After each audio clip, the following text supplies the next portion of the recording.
ওয়াল্লাহু লা ইউহিব্বুয যালিমিন।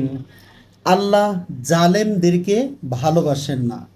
যারা নিজেদের প্রতি জুলুম করে, অন্যায় করে, আল্লাহ তাআলা সেই সকল জালেমদেরকে ভালোবাসেন না।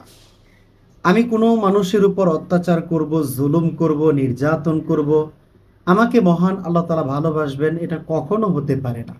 এজন্য আমরা যখন নিজেদের উপর পাপ করি, নিজেদের উপর যখন অন্যায় করি, তখন আমরা মহান রব্বুল আলামিনকে বলি, হি আল্লাহ, আমি আমার নফসের উপর জুলুম করেছি, অত্যাচার করেছি, আপনি আমাকে ক্ষমা করে দিন।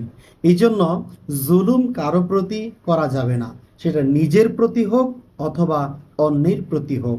তাই সম্মানিত ভাই বোন, যেহেতু মহান রব্বুল আলামিন জালেমদেরকে ভালোবাসেন না, তাই আসুন আমরা জালেম হওয়া থেকে বিরত থাকি।